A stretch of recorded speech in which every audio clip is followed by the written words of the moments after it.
Hi again, folks. Welcome to the Sabre Zone. This is a video on the channel that always discusses what you had to say and how you said it. So let's take a look at it.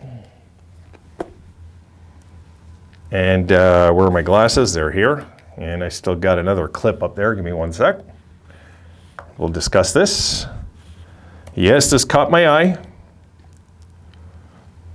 So I clipped it out ahead of time and saved it.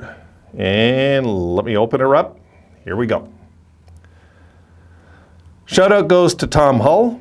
How fitting that for RJ's last call that the Sabres won the game, beating the Blackhawks in overtime. Yep. That was so fitting. Tom, absolutely. You know, absolutely. They had to win that game also. I just did a video on that, and I was going to mention some comments about this, but I figured, of course, I'm saving it for this video. So winning that last game of the year was the perfect end to a season, I think, for the kids. The kids learned a lot about being a Buffalo Sabre this year. I know we're all thinking of RJ, right, in this scenario, but what about what this meant for the kids to actually come through in the clutch? What's that mean for them going forward? You know, this is something we have to remember. As fitting as it was for RJ and the franchise and the emotional state of this game and how important it was to win that one also, we got to remember, what is this going to do for the psyche of the kids going forward? Because they're learning to win under pressure. That's a pressured win. They had to come back in that game and win it. And they did. I was not too sure if they're going to. Chicago came out with a really good game, as we all seen. And then Power scored. We got to overtime, and like a clutch team, we got it done. We got it done. And they were saying, and apparently I was hearing some of the guys in their interviews talking about, like, yeah, like they wanted to get this game. They definitely wanted to get this game. So I think the Sabres, by winning this game, grew up a lot. They grew up in a lot of games down the stretch the last few months. A lot of growing up has happened right in front of our eyes. And I think absolutely, though, without a doubt, we couldn't lose on RJ's last call. You know, it just didn't make any sense. And it would have hurt, put it this way, for me, if they would have lost on his last call game, that's more acceptable than if we would have lost on his banner night against Nashville. We had to win the Nashville game. That was without a doubt the game of the year. They had to win that game. They had to. You know, just like the Eichel game. The Heritage game is more of a spectacle thing. It's not a principle thing. You know, the principal games, there was two principal games this year. That was the Eichel game and RJ night. Those two games, I'm sure the guys were looking at that on the schedule all season as, yes, that's a must. But this last game of the year was kind of, yeah, of course, this is it. This is it. This is really it, though. You know, we were celebrating RJ that night, but we're still gonna have him for another few months or whatever it is, you know what I mean? But this was it. This was the final game. So I think, yeah, they were in that dressing room, and I'm absolutely sure they talked about it and said, you know what, we can't lose this.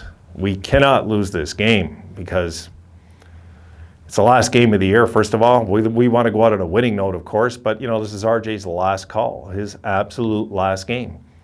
You know, and I think RJ's the type of guy that even if the Sabres are in the playoffs, they might get him into the booth to talk, and he might come and hang, that kind of thing.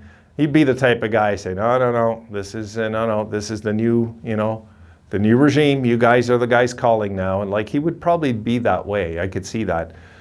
So yeah, the thing with this, Tom, is that, no, thank God they won that game too, because if they didn't win that game, it wouldn't have put a black eye on the accomplishments before. It wouldn't have. But I wanted the perfect end to the season. And that was the perfect end, is sweeping all 5 of these games, really. Including the comeback, I count as one of the must-wins now. So, like, sweeping them all. Just taking the whole bunch of them, you know. And the only thing that bothered me, and then I seen your note. The only thing that really bothered me is we didn't win it in regulation like the other games. But then you talked about how it's kind of fitting the overtime call, right? And RJ saying we're going to OT, you know, and I remember him saying that, and I said, wow, I remember thinking, why didn't he say overtime? But he did when they won, which was really nice. And I think that was just RJ doing his thing. He was just being himself, and yeah, it was a touching conclusion to the season and to his career, I guess, at the same time. But it's of course the bigger thing was RJ being done, you know, and I'm sure the boys were just thrilled with each other, hugging each other in the dressing room. I'm so sure of it. I'm so sure at the end.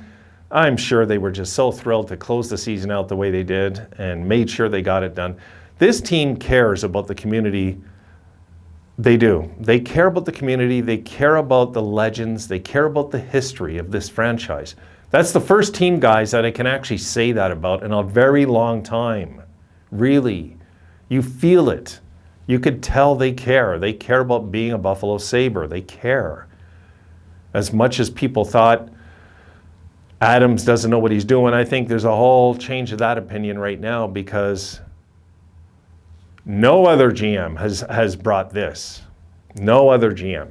No way. Hey, what wasn't Adams, guys, wasn't he supposed to like even fail? Really? And not get the Eichel deal even done properly? How many times did we hear that all over the place? Yeah, we all know he's not going to get anything back.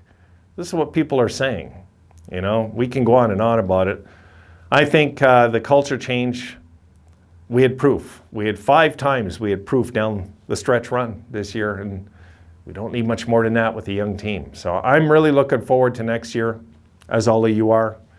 Can't wait. I really can't wait, guys, for October, but we're going to leave that for now. There's other videos to make, and I'm going to leave it there. All right, guys, so that's it. I want to get out there. I want to watch these games, because I'm going to throw up those report videos in the morning. I want to get on these games, see what upsets are going to happen. It's going to be fun to watch. You know, no stress for us, which is nice, but we'll have that stress in the future, which will be nice also. All right, guys, have a great night, and I'll see you tomorrow.